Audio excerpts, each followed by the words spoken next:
Class घेणार आहेत।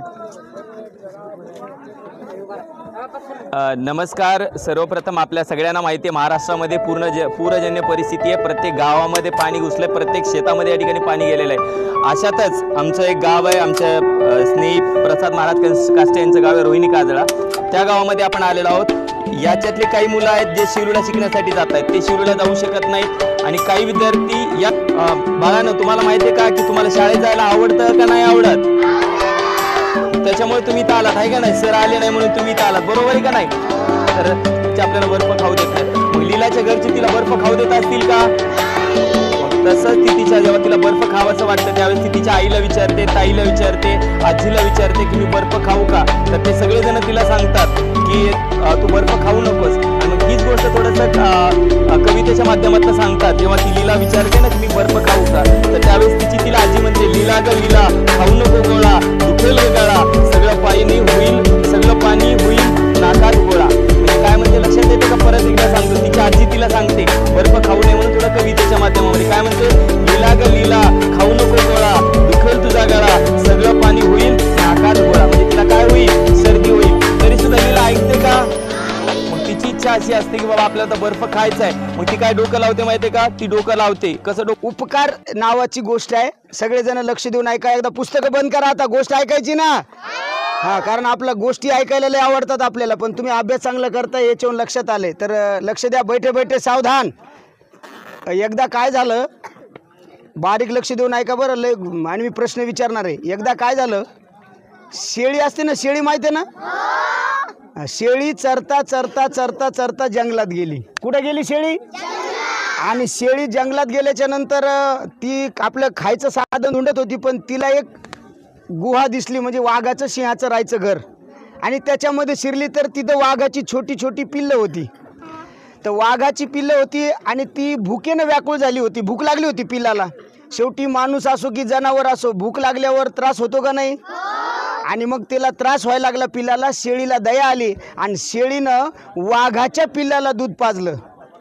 शेळी आपल्या घरी निघून गेली, वाघाचे पिल्ले चांगले, त्यांना भूक शमल्या गेली, त्यांना आनंद वाटला। दुसऱ्या दिवशी परत शेळी आली, शेळीनं परत त्या वाघाच्या पिल्लाला दूध पाजलं आणि शेळी दुसऱ्या दिवशी जाताना त्या पिल्लाला म्हणायला लागली, मी पुन्हा येईन, मी पुन्हा येईन, मी पुन्हा येईन। आणि शेळी तिसऱ्या दिवशी सुद्धा आली। लक्षात येतं शेळी कितव्या दिवशी आली? शेळीनं वाघाच्या पिल्लाला दूध पाजलं आणि शेळी निघून जाणार, तेवढ्यात वाघ आला। आता वाघ आल्यावर शेळीला काय करणार? खाणार। वाघाने तोंड वासवलं आणि आता वाघ शेळीला खाणार, तेवढ्यात शेळीची पिलं तिथं आलेली आहेत। तर त्या ठिकाणी माझ्याकडे लक्ष द्या, तुम्हाला माझं बोलणं कळतंय? वाघ त्या ठिकाणी आला आणि वाघानं शेळीकडे बघितलं आणि वाघाने तोंड वासवलं। आता वाघ शेळीला काय करणार? खाणार। पण तेवढ्यात वाघाचे पिलं समोर आली, पिलानं सांगितलं, हो वाघ दादा, बाबाला सांगितलं, हो बाबा, का पप्पा म्हणला असेल, बरं पप्पा शेळीला खाऊ नका। का? शेळीनं आपल्यावर उपकार केलेत। काय उपकार केले? तुम्ही नसताना आम्हाला काय केलं? तिनं दूध पाजलं, म्हणजे आमची भूक भागवली। शेळीनं आपल्यावर काय केलेत? उपकार केलेत। वाघाला आनंद झाला, अरे ज्या शेळीनं आपले उपकार केले आता तिला खायचं।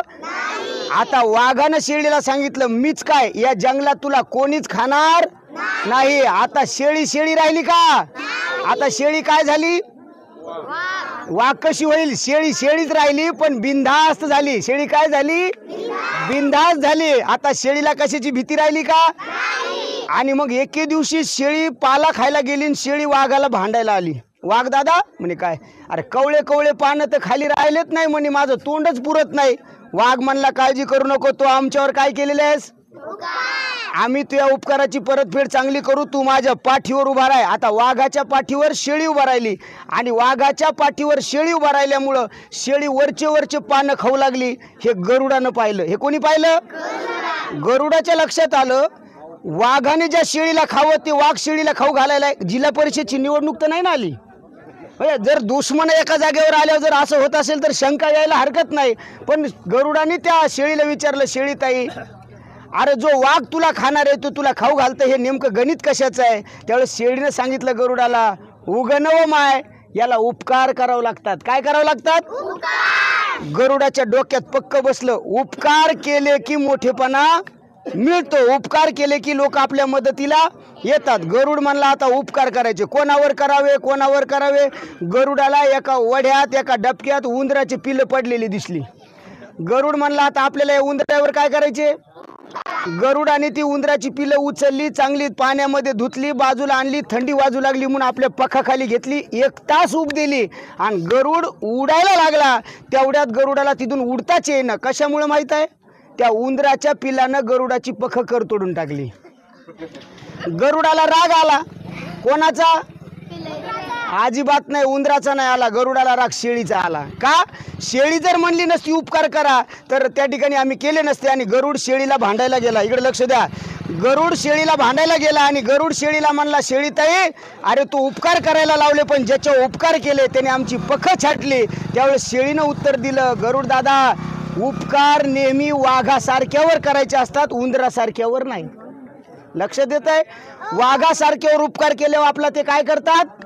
मोठेपणा करतात. पण उंदरावर उपकार केले ते आपले काय करतात. पखत छाटायचं काम करतात. तसं आपण लय राज्यकर्त्यावर उपकार केले पण ते ना आपले पखत छाटायचं काम केलं. अजूनही या वड्यावर पूल केला नाही. म्हणजे आपण उपकार वाघाव केले का उंदराव.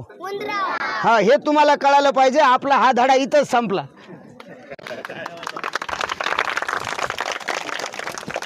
येत आहे